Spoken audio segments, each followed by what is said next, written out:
Lu tahu apa lagu galau favorit gue sepanjang masa? Yes, lagu-lagunya Ebit GAD.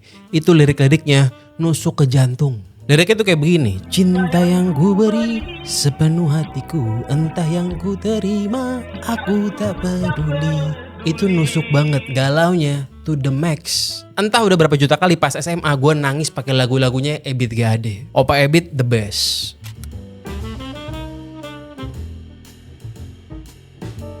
Ya kadang gue rindu masa-masa itu. Masa-masa dimana gue masih SMA yang gue pikirin percintaan doang. Gue naik motor pakai headset, hujan-hujanan, nangis-nangis. Itu kadang gue rindu. Saat gue SMA gue itu gak bisa move on. 3 tahun. Dulu gue pikir gue gak bisa move on. Setelah gue belajar neuroscience, ternyata jawabannya itu bukan gue gak bisa move on. Tetapi gue gak mau move on. Kenapa gue gak mau move on? Karena sebenarnya galau itu enak. Nge-fly cuy.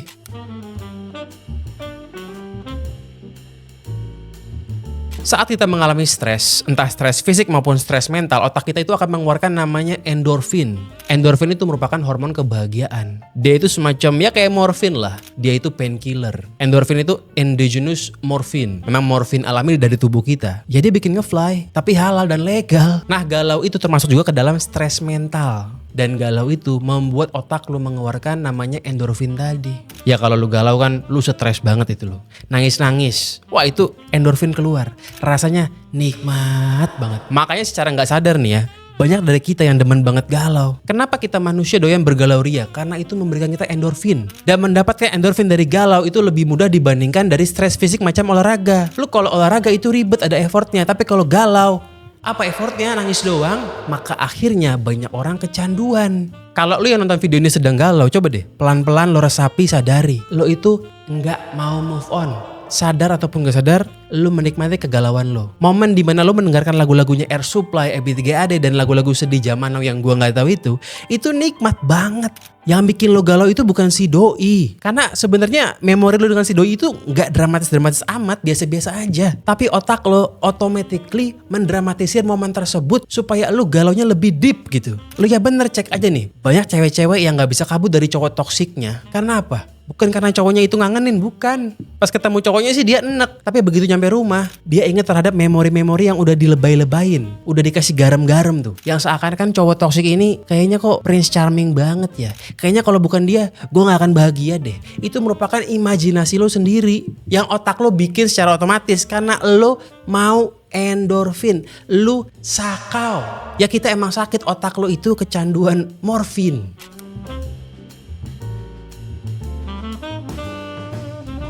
Setiap saat lo inget mantan lo nih, atau lo inget orang tua lo yang udah meninggal, atau lo nangis di momen-momen spiritual misalnya, itu bukan semata-mata lo kangen memorinya, bukan. Juga bukan semata-mata karena perasaan magis, bukan juga. Melainkan sesimpel otak lo sedang minta endorfin, yes. Ini fakta yang pahit. Kalau kita ngomong kayak begini, seakan-akan kita itu gak punya hati. Seakan-akan kok hidup terlalu rasional tuh pahit banget ya, gak seru gitu. Tapi ya itu kenyataan pahitnya. Secara biologis mekanismenya begitu di otak kita. Otak kita ini bandar morfinnya sekaligus pecandu morfinnya juga. Tapi masalahnya dia hanya bisa suplai morfin tersebut saat lo stres, entah mental maupun fisik.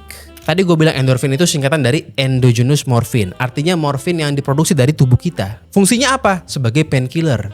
Nah hukum alamnya begini, dia kan painkiller. Ya obat sakitnya itu gak akan keluar kalau gak ada sakitnya. Ya morfin yang beneran pun sebenarnya kan gak boleh diminum juga kalau lu gak sakit. Kalau lu gak sakit tapi ngambil morfin berarti ada penyalahgunaan. Begitupun di otak kita. Jadi ketika otak lu lagi sakau nih, pengen ngerasa tenang, pengen ngefly, tapi kebetulan kondisi lu lagi gak galau nih, lagi gak sedih, lagi gak stres, wah itu otak lo nyari-nyari sendiri. Ini stok endorfin gue habis kata si otak. Gue butuh trigger nih rasa sakitnya supaya pabriknya ngesuplai endorfin lagi. Ngapain ya? Tiba-tiba memori muncul. Entah memori orang tua, kenangan-kenangan sedih lainnya, entah itu tentang si mantan yang sebenarnya biasa aja.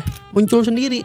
Tiba-tiba lu jadi lemes, merana, bersedih, kepikiran, stres. Trots, dapat endorfin. Dia bongkar tuh arsip-arsip lama di hipokampus, dia bongkar semua. Dia munculin tuh momen gagal lo zaman SMA dulu misalnya. Aduh kok sedih banget ya. Atau dia munculin hal-hal menyedihkan tentang perpohon ciplukan, bisa juga. Dia replay itu semua di bioskop pikiran lo. Dikasih tuh pakai kualitasnya 4K Dolby Surround. Biar kerasa nyata banget, biar ke-trigger lu nya. Tujuannya demi lu stres dan endorfinnya keluar.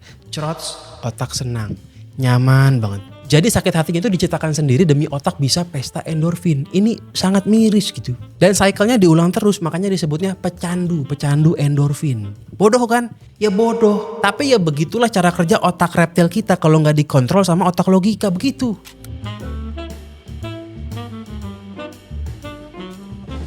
Nah ruginya apa ya? Ruginya lo jadi manusia memble, sedih melulu. Gak ada angin, gak ada hujan, dia sedih. Bawaannya kayak dramatis banget hidupnya. Padahal mah biasa aja. Berasa menjadi si paling sedih. Ya ampun Cok, aku kok sedih banget hidupnya ya. Ujianku kok banyak banget ya.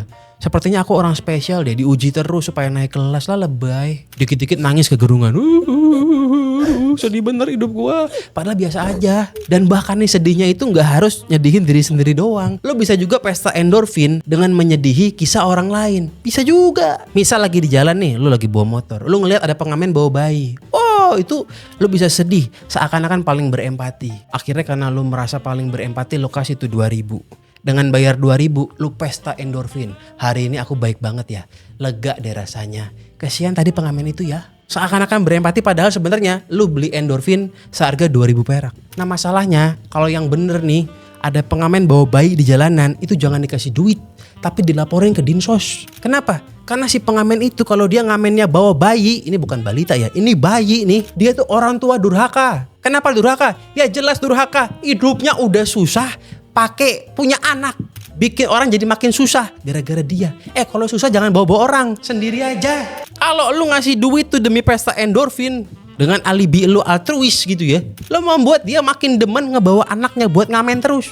Akhirnya tuh anak dapat TBC, lu dapat endorfin. Ini kan egois gitu loh. Ya kalau gua ngomong gini pasti orang pada marah. Kenapa? Ya karena si paling empati pasti bilang, lu kok begitu sih bang? Ini kan kita membantu orang, ya bener. Tapi kita membuat itu baik secara jangka panjang, jadi kesian. Yang bener itu laporin Dinsos. Yang bener itu jangan sampai hamil lagi. Suruh pakai KB di puskesmas gratis. Ini gue bukannya menyalahi takdir ya. Ya dia punya anak itu takdir. Tapi mestinya dia kalau udah tahu dia hidupnya susah, jangan ngajakin orang lain jadi susah, apalagi bayi, kesian. Kalau udah susah, putus mata rantainya di lu yang pull the trigger. Udah.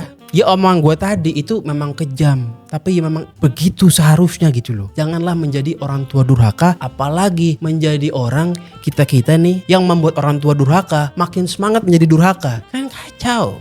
Kalian juga tuh ya cewek-cewek yang dikit-dikit mewek di threads. Itu banyak banget. Ini bukannya gue misoginis ya. Memang kalau di threads itu cewek-ceweknya aduh sedih-sedih mulu. Mewek terus. Mewekin orang-orang yang gak dia kenal. Ada selebgram meninggal. Dia nangisnya seminggu. Ngapain sih? Selebgram modar dia nangis. Kucing modar dia nangis. Semut modar dia nangis. Lo itu bukan si paling empati, bukan. Lo itu lagi pesta endorfin. Pesta morfin 2024 si Wowo lo tangisin, si Anies lo tangisin, si Gibran, si Wiwi lo tangisin, Soekarno lo tangisin. Apa yang lo tangisin dari mereka? Kenal pun enggak. Kita itu manusia penghamba drama dengan kedok altruisme. Sok-sok paling altruis. Padahal emang drama aja. Ngapain nangisin si Wowo? Ngapain? Dia lebih enak hidupnya dari lo, lebih kaya, lebih. Lu nangis, aduh, gendeng. Harusnya yang lo tangisin itu adalah cicilan peletermu. Itu yang mestinya lo tangisin karena emang sedih. Tapi otak kita paham. Kalau kita nangisin peleter kita gak enak, ada konsekuensinya. Harus kembali ke realita. Tapi kalau nangisin selebgram ada yang modar, ya udah nangis doang, gak ada konsekuensinya kan. Ya kalau nangisnya itu yang pure imajinasi emang enak, gak ada konsekuensi. Maka jangan heran di internet tuh ada yang suka bilang begini nih, gue sebenarnya baru tahu dia sih, tapi entah kenapa rasanya gue sedih banget ngeliat dia meninggal.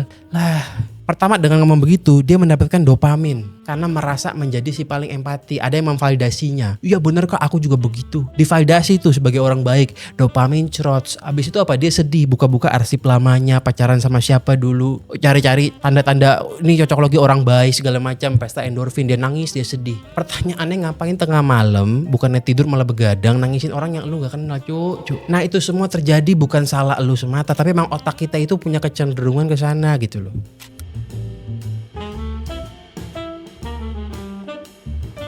Nah biar gak memble, lu harus memberikan stres-stres yang lain ke tubuh lu.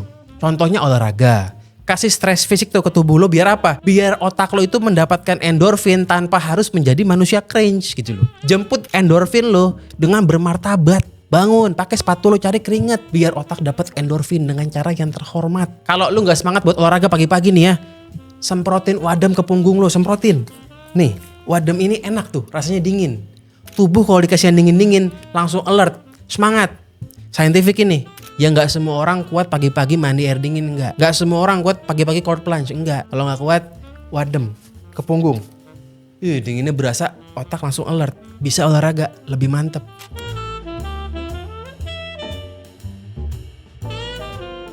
Jadi olahraga itu sebenarnya teknik biohacking. Lo secara sadar nih menipu otak lo dengan memberikan rasa sakit yang terukur gitu loh. Ya olahraga itu stresnya stres fisik. Bagus. Makanya kalau kita habis olahraga nih, itu berasa kayak ada plongnya. Ya endorfin. Salah satunya. Nah kalau kebutuhan otak lo akan endorfin sudah terpenuhi, dia gak perlu memble lagi. Dia gak perlu nyari-nyari drama, gak perlu. Kalau stok endorfin sudah terpenuhi, pas lo balik ke rumah dari olahraga nih, lo ngeliat foto mantan lo, ya biasa aja, skip aja. Karena otak lo gak butuh mendramatisir hal tersebut. Gak akan dibuka tuh arsip-arsip lamanya, gak perlu. Oke, aman ya. Jangan jadi memble lagi ya.